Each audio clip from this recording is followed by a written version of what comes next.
Have you ever loved someone so deeply that you were willing to disappear just to make their life easier? Imagine raising a little girl with your own two hands, working through sickness, loneliness, and heartbreak, believing every sacrifice would one day come back as love. Now imagine standing only a few feet away while that same daughter smiles at strangers and says, "Oh, she's just my neighbor." And then everyone laughs. She thought I couldn't hear it. But I heard every single word. My name is Margaret. I'm 72 years old. People often tell me I have kind eyes. They don't know those eyes have spent decades searching for one thing: my daughter's happiness. Her name is Emily. The day she was born, I held her against my chest and whispered, "You will never know hunger. You will never know fear. I promise." Life immediately tested that promise. Emily's father died when she was only 3 years old. A drunk driver. One knock at the door changed everything. One moment I was a wife. The next, I was a widow with a toddler who kept asking why Daddy wasn't coming home. I lied. I said Daddy had become a star. 4 months she waved at the night sky before bed. I cried only after she fell asleep. Money disappeared faster than hope. I cleaned offices at night. Worked in a bakery before sunrise. Babysat children during weekends. Sometimes I slept only 3 hours. But Emily never noticed. She always had clean clothes. Birthday cakes. Christmas presents. School supplies. One winter, she wanted a red bicycle. I couldn't afford it. So I sold my wedding ring. When she saw the bicycle waiting outside on Christmas morning, she screamed so loudly the neighbors came outside to see. She wrapped her tiny arms around me. "You're the best mommy in the whole world." I believed her. Years passed. Emily grew smarter, prettier, more ambitious. Teachers loved her. She earned scholarships. People told me I should be proud. I was. Every single day. When she got accepted into one of the best universities in the state, I celebrated by buying 2 slices of cheesecake. That was all I could afford. She laughed. "Mom, one day I'll buy you the whole bakery." I smiled. "You already have." College changed her. At first, the phone calls became shorter. Then they became less frequent. Eventually, weeks passed without hearing her voice. I told myself she was busy. That's what mothers do. We make excuses for the people we love. After graduation, Emily got an incredible corporate job. Beautiful apartment. Designer clothes. Luxury restaurants. Business trips. Every photo she posted online looked perfect. I was happy. Or at least, I tried to be. Whenever she visited, something felt different. She started correcting the way I talked. "Mom, don't say that. Mom, people don't use those expressions. Mom, maybe wear something a little more modern." She even bought me expensive clothes I never felt comfortable wearing. I preferred my old cardigans. She preferred appearances. One afternoon I hugged her in public. She gently stepped away. Not enough for anyone else to notice. Just enough for a mother to feel it. That tiny step backward hurt more than any slap ever could. Still, I kept smiling. Because mothers become experts at hiding pain. Months later Emily called. Her voice sounded excited. "Mom, my company is hosting a huge garden party at my house this Saturday. My boss, clients, investors, everyone's coming." "That sounds wonderful. I'd love for you to come." Those words filled my heart. For 2 days I cleaned my best shoes. Ironed my favorite blue dress. Even baked Emily's favorite apple pie from scratch. The same recipe she'd begged me to make every birthday. Saturday arrived. Her house looked like something from a magazine. Luxury cars lined the street. Elegant guests carried sparkling glasses. Music floated through the garden. Emily hugged me quickly. You made it. I wouldn't miss it. She looked at my pie. Oh, you brought dessert. I know it's not fancy. She forced a smile. It's fine. Then someone called her name. She disappeared into the crowd. I stood quietly near the buffet table, watching everyone admire the beautiful home she'd built. My heart overflowed with pride. That's my daughter, I whispered to myself. A woman beside me smiled politely. You must know Emily well. Before I could answer, Emily walked over. Oh yes, she said with a cheerful laugh. This is Margaret. Then she looked directly at the woman. And said the words that stopped my heart. She's actually my neighbor. She helped me out a lot when I was younger. The woman smiled warmly. That's so sweet. Emily nodded. I practically adopted her. Everyone laughed. I didn't. The pie slipped slightly in my hands. For a moment I wondered if I'd imagined it. But then another guest asked. So where are your parents? Emily smiled without hesitation. They live far away. I was standing less than 10 feet from her. She never looked at me. I couldn't breathe.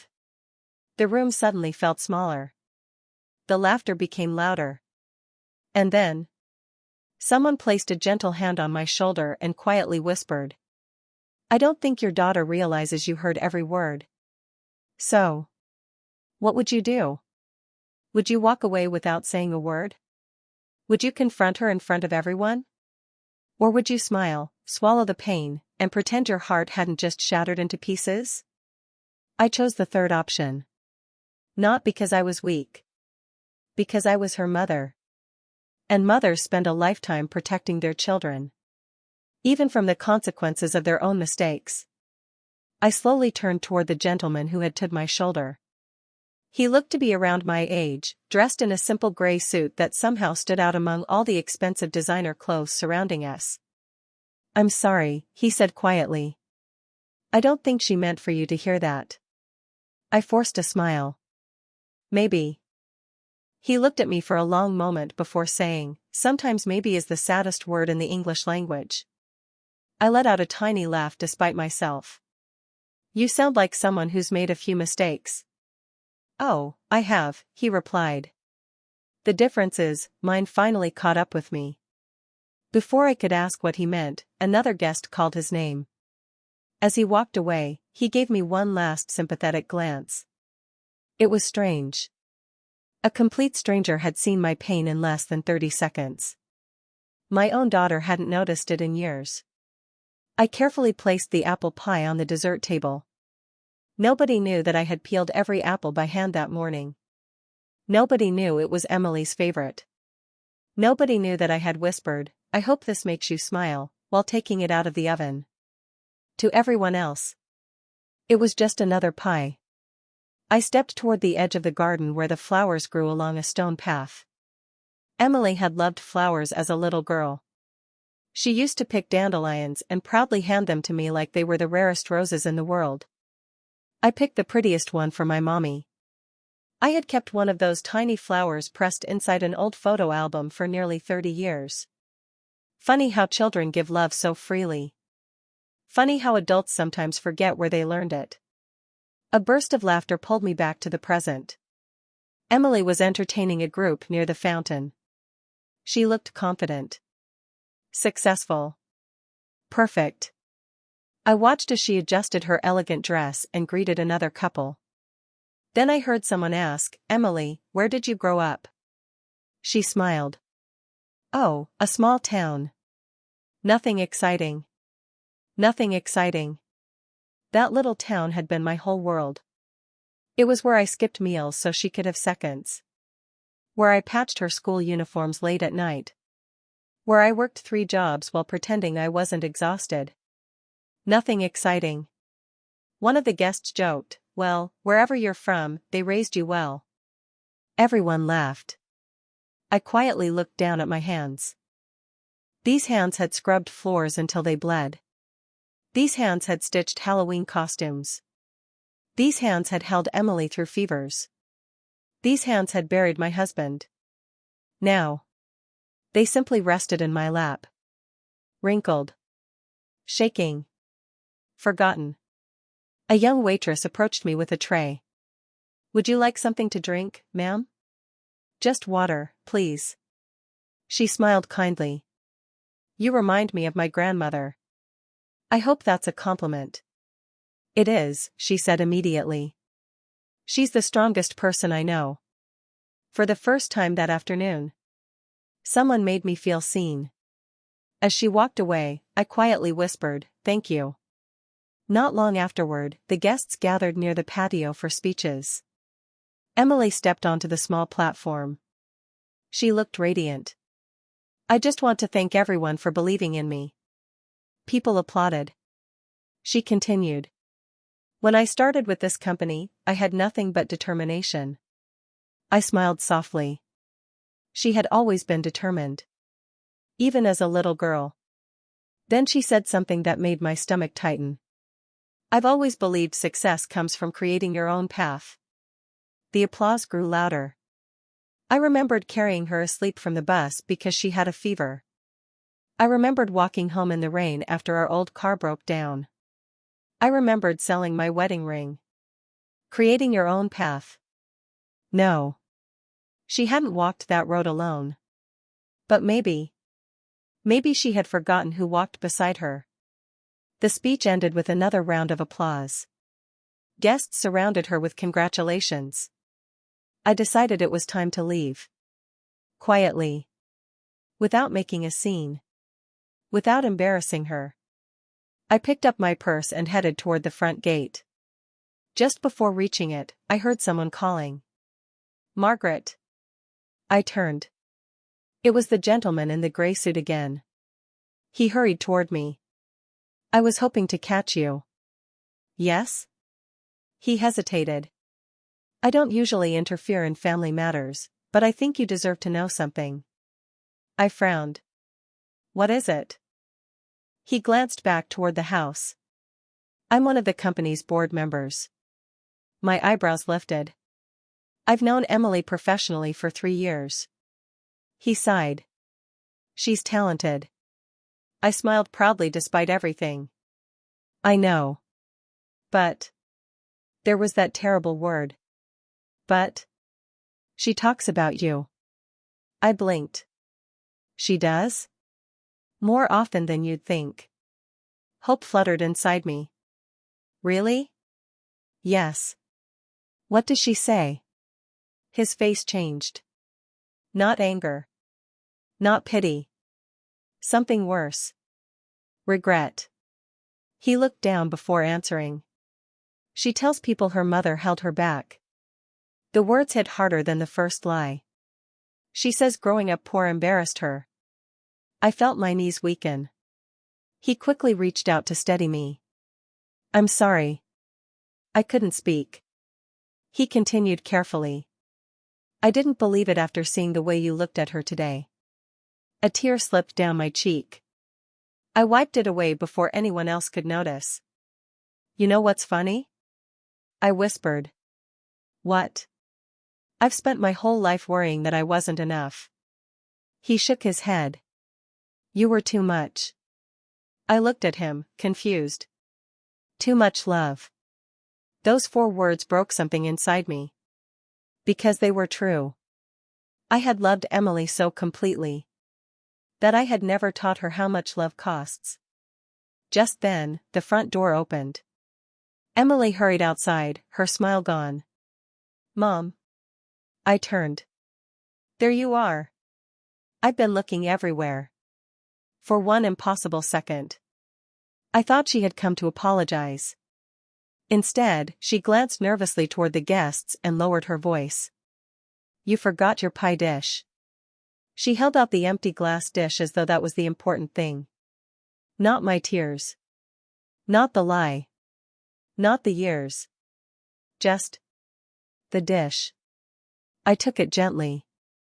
"Thank you." She looked relieved. "Drive safely, okay?" I nodded. "You too." Then I walked away. She didn't stop me. She didn't hug me. She didn't say, "I love you." When I reached my old car, I placed the empty pie dish on the passenger seat. It rattled softly as I closed the door. For the first time in decades, the passenger seat beside me felt unbearably empty. I started the engine. But before I could pull away, my phone rang. The screen displayed a name I hadn't seen in almost 15 years. It was Emily's childhood teacher. And what she told me next would change both our lives forever. Before we continue, sometimes the deepest wounds are not caused by strangers. They're caused by the people whose first words you taught them to speak. And sometimes, life has a way of making the truth arrive exactly when it's needed most.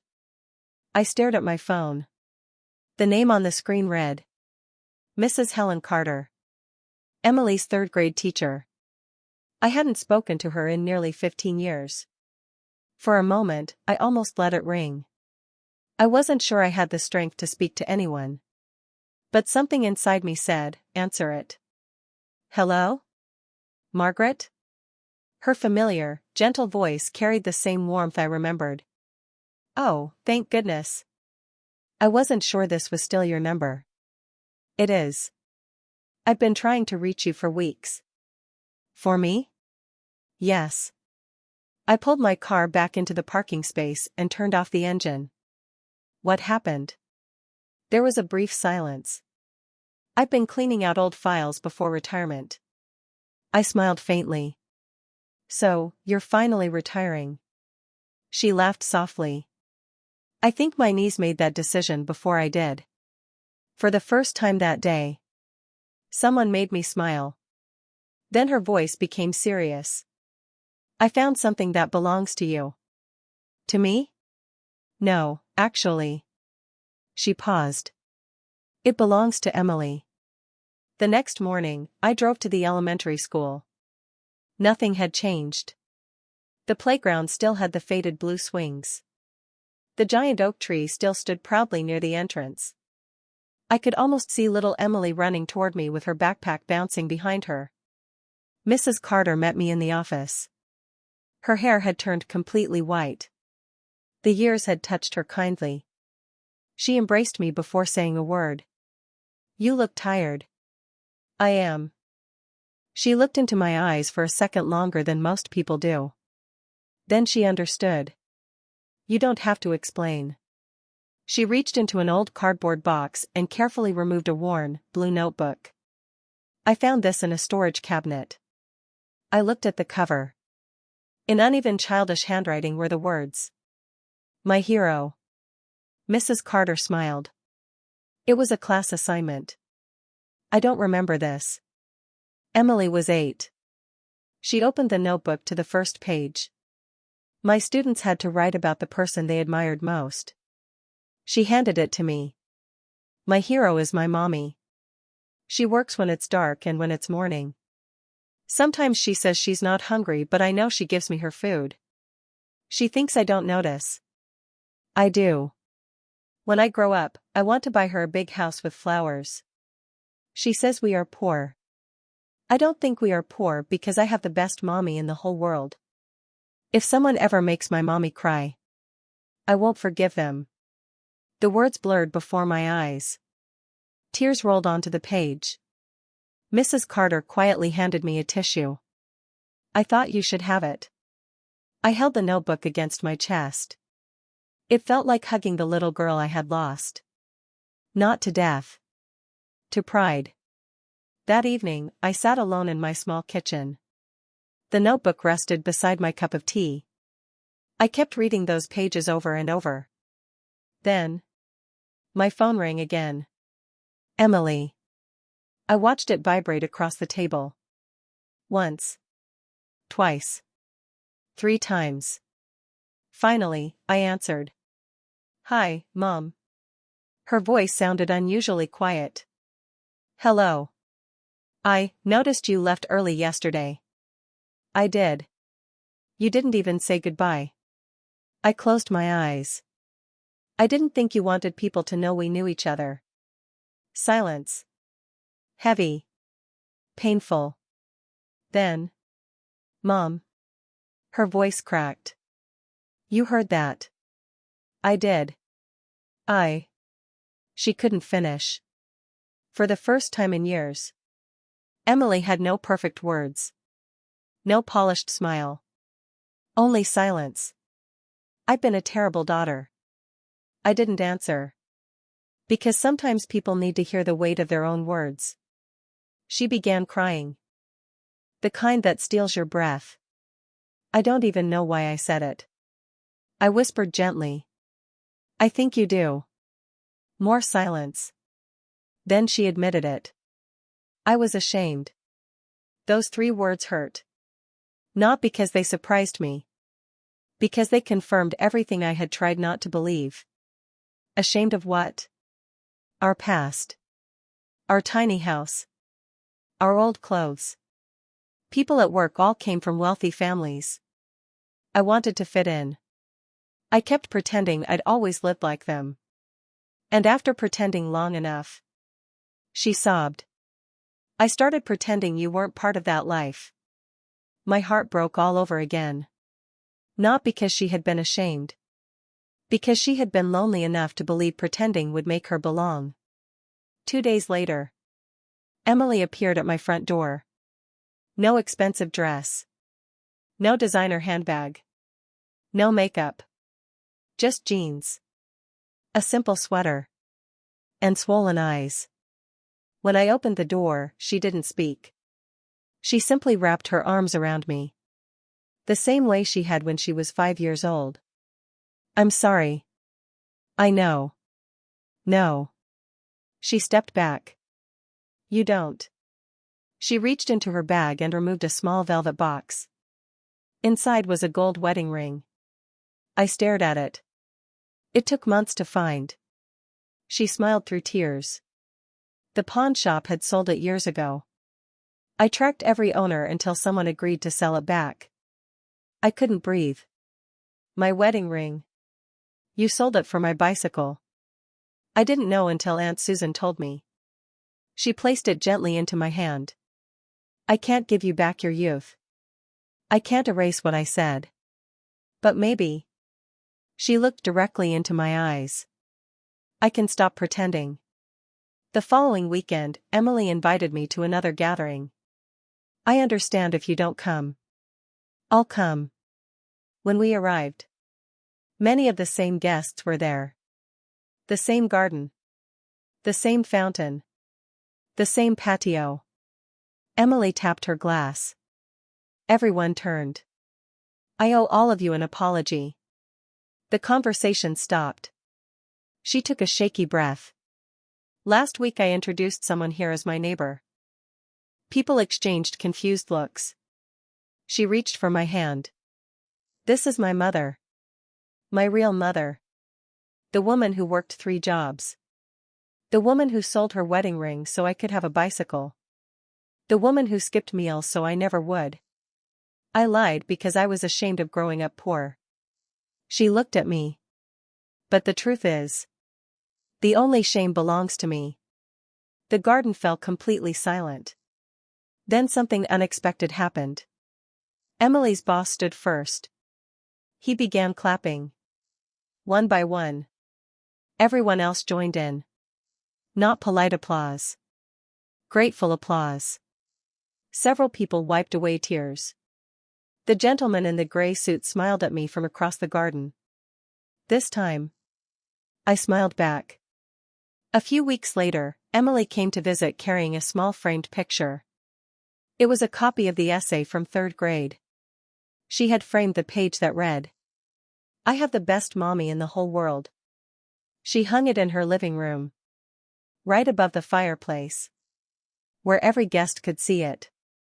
One afternoon I teased her. So, should I tell people I'm your neighbor? She burst into laughter.